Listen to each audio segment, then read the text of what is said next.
पवित्र बाइबल के अनुसार ईश्वर और मनुष्यों के बीच का संबंध एक विधान है।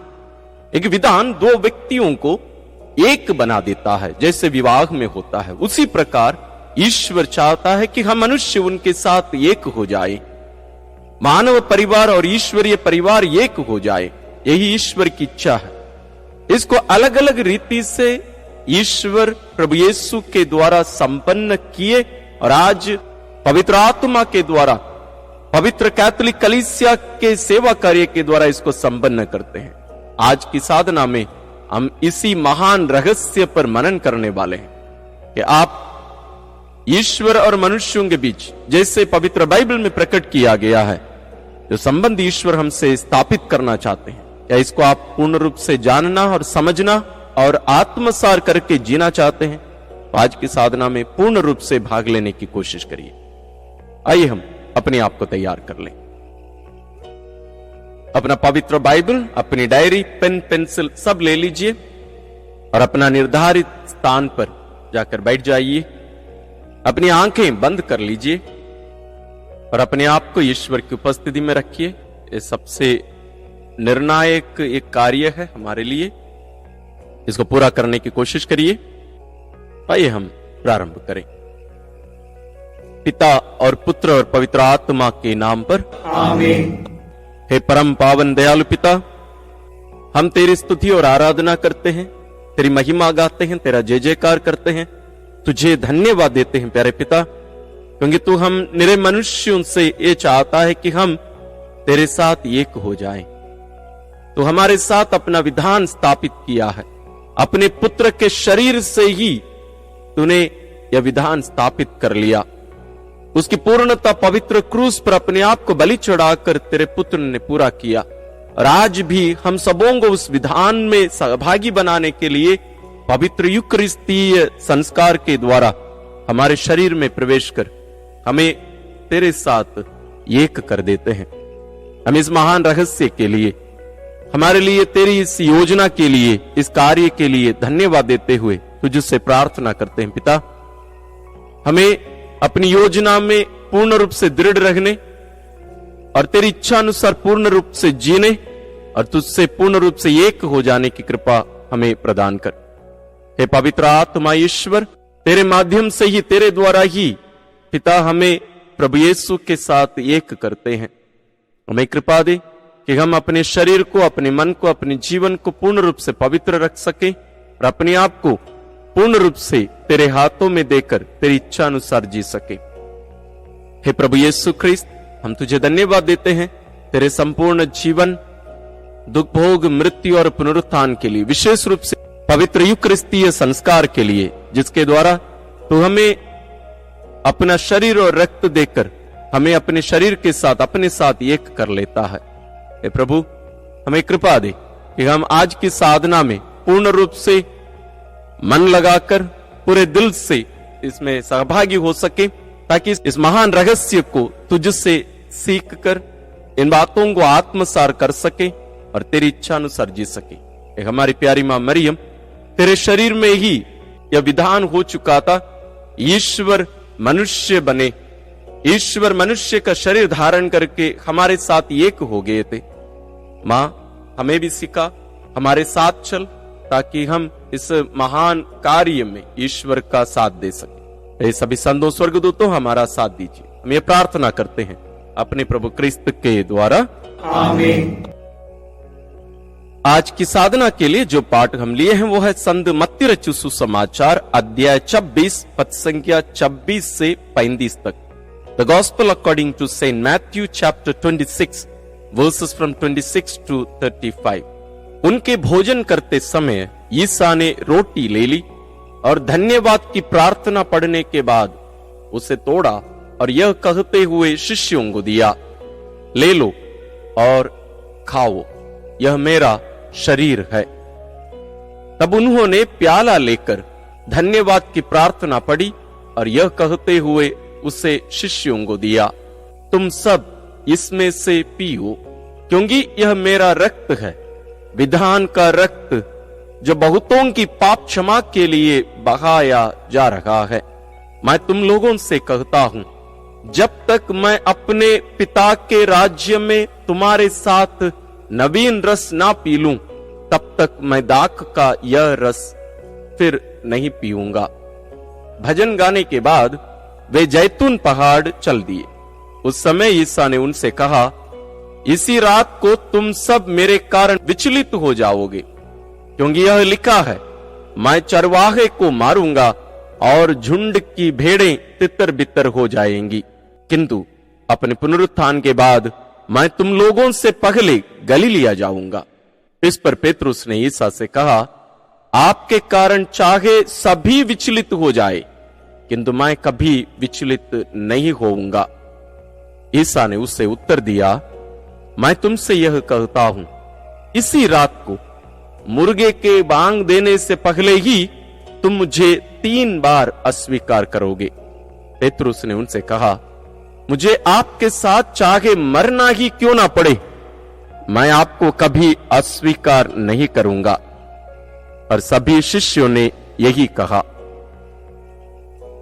आइए हम इस पाठ को ध्यानपूर्वक कम से कम 2-3 बार पढ़ लें और इसमें जो भी बातें बताई गई हैं उनके पूरे डिटेल्स, पूरी जानकारी हम अपने अंदर, अपने दिमाग में ले लें।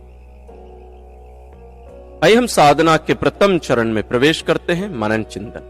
विधान पवित्र बाइबल के अनुसार 2 व्यक्तियों को या 2 समुदाय को एक कर देता है, एक अटूट संबंध स्थापित करता है। विधान इस दुनियाई रीति रिवाज में जो कॉन्ट्रैक्ट हम बोलते हैं, जो समझौता बोला जाता है, वो नहीं है। पुराने विधान में हम बहुत सारे विधानों को देख सकते हैं। ईश्वर आदम से लेकर अपना विधान स्थापित करना शुरू किया, वो गहरा होता गया, लेकिन वास्तव में हमेशा ईश्वर धोखा खाए। इसलिए वे अपने इकलौते पुत्र को हमारे बीच में भेजे और उस पुत्र के शरीर में ही इस नए विधान की स्थापना किए। एक ही व्यक्ति में दोनों स्वभाव, ईश्वरीय और मानव। प्रभु यीशु क्रिस्त स्वयं ईश्वर हैं। उनमें 2 स्वभाव उनके शरीर धारण के कारण, पहले से ही ईश्वरीय स्वभाव था, लेकिन शरीर धारण के कारण वे अपने ऊपर मानव स्वभाव को धारण किए। इसी संदर्भ में हमें मां मरियम को नए विधान की मंजूषा के रूप में देखना। उस मंजूषा में ईश्वर स्वयं उपस्थित थे। वो कोई प्रतीक नहीं था, उनकी महिमा केवल नहीं थी, बल्कि स्वयं ईश्वरीय व्यक्ति वहां उपस्थित है।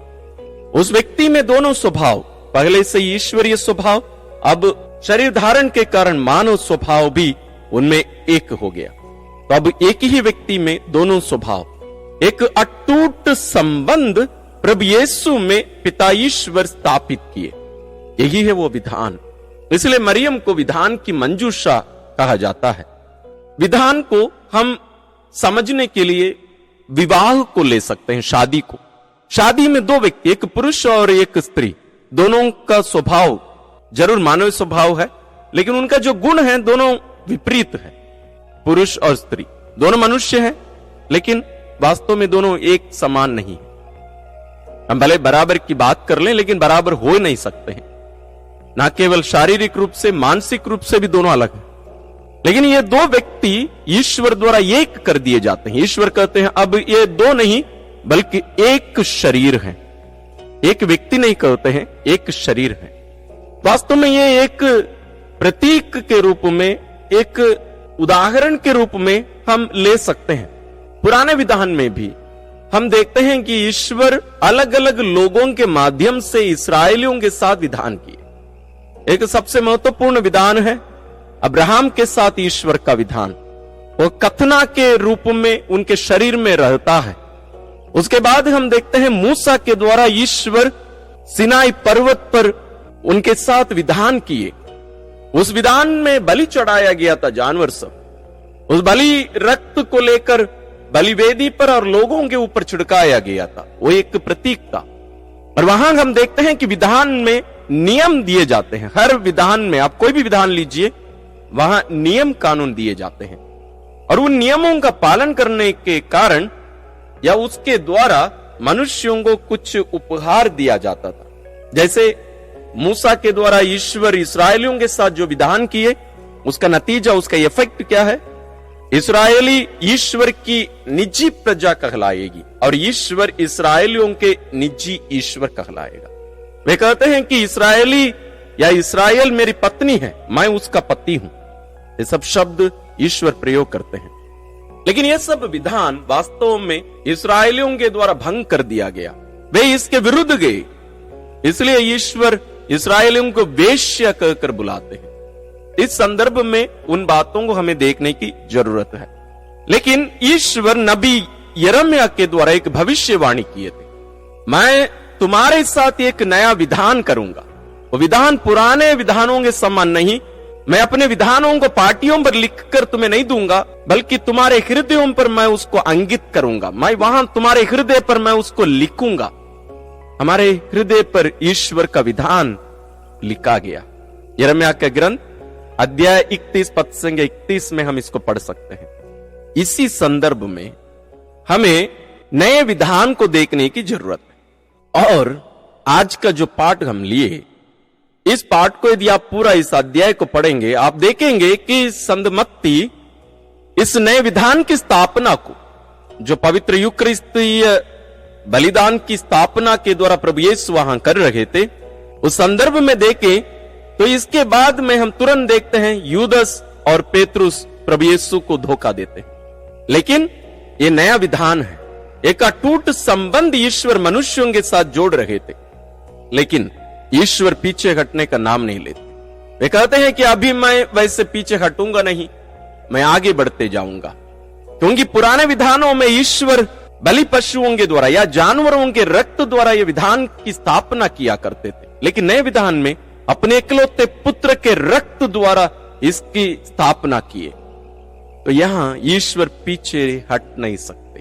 अभी इस विधान को ईश्वर भंग नहीं करेंगे, मतलब इसको खत्म नहीं करेंगे जैसे पुराना विधान का किए थे। इसलिए जब कभी हम इस विधान के विरुद्ध जाते हैं, यानी जब हम पाप करते हैं, इसका असर ईश्वर पर क्या डालता है, इसको हम समझ सकते हैं। इसलिए ईश्वर रोते हैं जब हम पाप करते हैं, क्योंकि हमारे पापों के कारण हम ईश्वर से अलग हो जाते हैं, इस विधान को भंग करते हैं, उनको हम तोड़ते हैं, क्योंकि यह विधान उनके शरीर में किया गया है। लेकिन यहां देखिए, ईश्वर जानते हुए ही कि हम सब कमजोर हैं, जैसे प्रभु यीशु जानते थे उनको कौन पकड़ाने वाला है, यूदस, और पेतरुस उन्हें 3 बार अस्वीकार करेंगे, ये सब प्रभु यीशु जानते थे, सब कुछ। लेकिन अंतिम भोज के समय में भी एक बात उनके विरुद्ध वे नहीं कहते। यहां तक प्रभु यीशु पेतरुस को अपने साथ लेकर वहां 3 जो शिष्य साथ रहते हैं, योगन और उनके भाई को लेकर जाते हैं, उनके साथ पेतरुस भी रहते हैं। ये सब जानते हुए कि पेतरुस उन्हें अस्वीकार करेंगे 3 बार, ये जानते हुए भी प्रभु यीशु उन्हें ले जाते हैं गत्सेमनी बागी में अंदर। अन्य 8 शिष्य बाहर ही रहते हैं, लेकिन अंदर प्रभु यीशु की उस प्राण पीड़ा के पास, उसके नजदीक ये 3 शिष्य थे। ईश्वर हमारी कमजोरी के कारण हमें दूर नहीं करते, बल्कि वे चाहते हैं कि हम वापस लौटे। पेतरुस उसके बाद में भी गिरे, बहुत बार वे पाप किए, लेकिन हमेशा वापस लौटते रहे, उठकर वापस लौटे, क्षमा मांगे और उस विधान की पुनर्निर्माण किए। हमें पाप क्षमा के द्वारा यही होता है। जब हम पाप स्वीकार या मेल मिलाप संस्कार में हम जाते हैं, ईश्वर हमारे पापों को क्षमा करके पुनः अपने साथ जोड़ देते हैं। इसलिए पवित्र यूकरिस्तीय संस्कारों का नींव कहा जाता है, और हर संस्कार पवित्र यूकरिस्तीय संस्कार के चारों ओर से घूमता है, उनके स्रोत है ये। इस संदर्भ में हमें पवित्र यूकरिस्तीय बलिदान को देखने की जरूरत है। वह न केवल ईश्वर हमारे पापों को क्षमा करते हैं, बल्कि पुनः अपना शरीर और रक्त हमें देकर हमें अपने साथ एक शरीर कर देते हैं। हम पुनः उनके साथ एक बना लिए जाते हैं, क्योंकि ईश्वर हमारे अंदर से, हमारे शरीर से, हमारे मन से, हमारी आत्मा से इस संदेह को, इस डर को, इस भय को मिटाना चाहते हैं। वे चाहते हैं कि एक अमिट संबंध, एक अटूट संबंध ईश्वर के साथ हमारा हो जाए। इस संदर्भ में हमें पवित्र यूकरिस्तीय बलिदान को देखने की जरूरत है। तब हम समझेंगे पवित्र यूकरिस्तीय बलिदान हमारे लिए कितना महत्वपूर्ण है, क्यों महत्वपूर्ण है और किस मनोभाव से हम उसमें सहभागी होने के लिए जाते हैं या आते हैं। इसलिए इस संदर्भ में ही प्रभु यीशु ने संत फौस्तीना को दर्शन देकर उनसे कहे थे, फौस्तीना, मैं हर यूकरिस्तीय बलिदान में रोटी और दाखरस के रूप में मैं पूर्ण रूप से उपस्थित हूं, हर छोटे छोटे टुकड़े में, लेकिन हर कोई मुझे जैसे तुम मुझे ग्रहण करती हो वैसे ग्रहण नहीं करते हैं, उतने विश्वास से ग्रहण नहीं करते हैं। इसलिए मैं उनके साथ उनकी आत्मा में जैसे तेरे साथ मैं कर सकता हूं वैसे उनके साथ कर नहीं सकता, क्योंकि वे आत्मसमर्पण नहीं करते, क्योंकि वहां कम्युनियन होता नहीं है। तो ये भाई और बहनों, इसलिए हिंदी में भी हमें अभी इसको परम प्रसाद नहीं बल्कि पवित्र कम्युनियन कहने के लिए कहा गया है। पवित्र कम्युनियन, पवित्र कम्युनियन में ईश्वर हमें अपने साथ एक शरीर बना देते हैं। इसलिए महान संतों ने कहा है, यह कम्युनियन जैसे मोम के दो टुकड़ों के समान है। ये दो व्यक्ति हैं, मोम के दो टुकड़े, प्रभु यीशु और मैं। प्रभु यीशु अपने को पिघलाकर, अपने आप को बलि चढ़ाकर मुझे देते हैं, लेकिन मैं अपने आप को पूर्ण रूप से दिए बिना, क्योंकि मैं पूर्ण रूप से उन पर विश्वास और भरोसा नहीं कर सकता मेरी कमजोरी के कारण और अन्य कारणों से, तो मैं अपने आप को पूर्ण रूप से 100% नहीं दे रहा हूं, अपने आप को नहीं पिघला रहा हूं, तो फलस्वरूप मैं उनके साथ एक नहीं हो सकता। हम एक टुकड़ा मोम जो नहीं पिघलाया गया है, दूसरा एक मोम जो पूर्ण रूप से 100% पिघला दी गई है, इन दोनों को एक बर्तन में, ग्लास में डालते हैं तो हम देखते हैं दोनों एक नहीं हो सकते। जबकि ये दोनों जब पिघलाई जाती हैं, दोनों टुकड़े, मोम के दोनों टुकड़े एक हो जाते हैं। इनको हम अलग नहीं कर सकते। पवित्र कम्युनियन में यही होना है, पवित्र यूकरिस्तीय बलिदान में यही होना चाहिए कि हमें भी प्रभु यीशु के उस बलिदान में पूर्ण रूप से सहभागी होना है, दर्शक नहीं। इस संदर्भ में हम अपने जीवन का, अपने हृदय का, अपना मन का मूल्यांकन करके देखें हम पवित्र यूकरिस्तीय बलिदान में कैसे भाग लेते हैं। यदि आप पवित्र यूकरिस्त के बारे में जो बातें हम अभी मनन कर रहे हैं, इन सबके बात में गहरे रूप में और भी सीखना चाहते हैं, तो हमारे इस चैनल में बहुत सारे वीडियोस हैं पवित्र यूकरिस्त के बारे में। आप जरूर उनको देखिए, समझिए, जानिए। इन बातों को आइए अपने दिल में संजोए रखकर थोड़ा सा मनन करें। हम साधना के दूसरे चरण में प्रवेश करते हैं, प्रति उत्तर। हे प्रभु, क्या मैं भी यूदस के समान, पेतरुस के समान तुझे त्याग दूंगा या अस्वीकार करूंगा? लेकिन प्रभु, तू जानता है मैं बहुत बार ये कर चुका हूं, धोखा दिया हूं, अस्वीकार किया हूं तुझे। मैं बहुत बार तुझ पर भरोसा करने से इनकार किया हूं, चूक गया हूं। मैं बहुत बार तेरी आवाज को पहचानने से इनकार किया हूं। प्रभु, मैं बहुत कमजोर हूं और मैं पूर्ण रूप से तेरे साथ इस संबंध में बने नहीं रह पाता। प्रभु, तू ही मेरा गढ़ बन जा, तू ही पूर्ण रूप से मेरा रक्षक बन जा। ये प्रभु, तेरी सुरक्षा में रहकर मैं अपने हृदय को और भी मजबूत कर सकूं, अपने जीवन को मजबूत कर सकूं। ये प्रभु, तेरा ये सब प्रेम, तेरी ईमानदारी, तेरी दया और क्षमा मुझे वास्तव में नम्र बना देते हैं। हे प्रभु, मैं इन सब का योग्य नहीं हूं। पवित्र यूकरिस्तीय बलिदान के द्वारा तू मुझे अपने आप को देता है, मैं उसके लिए योग्य नहीं हूं। जो क्षमा तू मुझे देता है पवित्र मेल मिलाप संस्कार के द्वारा, मैं उसका योग्य नहीं हूं। हे प्रभु, मैं तेरी दोस्ती का योग्य नहीं हूं और मैं तेरे शरीर का अंग बनने का भी योग्य नहीं हूं। हे प्रभु, मुझे बचा, मेरी रक्षा कर, मुझ पर दया कर। प्रिय भाई और बहनों, आपके मन में भी बहुत सारी बातें उमड़ रही हैं, उन सबको प्रभु पर प्रकट करिए। आइए हम साधना के तीसरे चरण में प्रवेश करें। हे प्रभु यीशु ख्रिस्त, मैं इसी क्षण तुझे पवित्र यूकरिस्त में ग्रहण नहीं कर पा रहा हूं, लेकिन आध्यात्मिक रूप से मैं तुझे हमेशा ग्रहण कर सकता हूं, जैसे संत लोग किया करते थे। हे प्रभु, मेरे दिल में आने की कृपा कर, मुझे अपने साथ एक कर देने की कृपा कर, और इस प्रकार मुझे तेरे समान बनाने की कृपा कर। हे प्रभु, तू बिना सोचे समझे, हिसाब किए बिना तू पूर्ण रूप से अपने आप को मुझे दे देता है। हे प्रभु, तू मुझसे इतना प्यार करता, मुझे क्षमा करता है, और उसका हिसाब तू रखता नहीं, और तू अपना अधिकार मुझसे मांगता नहीं और दबाव डालता नहीं, तू केवल इंतजार करता है।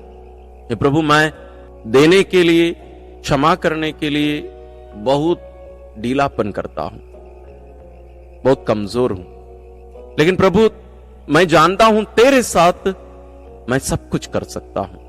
हे प्रभु, मैं तुझ पर पूरा भरोसा करता हूं, मेरी कृपा कर, मेरी सहायता कर, मुझे संभाल। प्रिय भाई और बहनों, आपके मन में भी जो बातें उमड़ रही हैं उन सबको प्रभु पर प्रकट करिए। हम साधना के चौथे चरण में प्रवेश करते हैं, निर्णय और संकल्प लेना। आज की साधना के द्वारा आप बहुत सारी बातें सुने हैं, मनन किए हैं, इसके आधार पर आप थोड़ा सा समय लेकर कुछ निर्णय अपने डायरी में लिख के रखिए, विशेष रूप से इस विधान को समझने और उसके अनुसार जीने के लिए, विशेष रूप से विश्वासी बने रहने के लिए, प्रभु के प्रति वफादार बने रहने के लिए, इस्राएलियों के समान नहीं बल्कि प्रभु यीशु के समान बनने के लिए भी हमें निर्णय लेना है। इस संदर्भ में इन विधानों के बारे में जानने के लिए हम अपने विश्वास के बारे में कितना जानते हैं। वास्तव में मैं भी पूर्ण रूप से नहीं जानता, लेकिन इसको जानने के लिए हम कितना दिलचस्पी दिखाते हैं, कितनी कोशिश करते हैं, यह महत्व रखता है। साथ ही पवित्र यूकरिस्तीय बलिदान के बारे में हम कितना जानते हैं, जानने की कोशिश करते हैं, उसमें कितने रुचि से, कितने भक्ति भावना से हम उसमें सहभागी होते हैं और योग्य रीति से प्रभु को ग्रहण करते हैं, में मूल्यांकन करके निर्णय लेने की जरूरत है।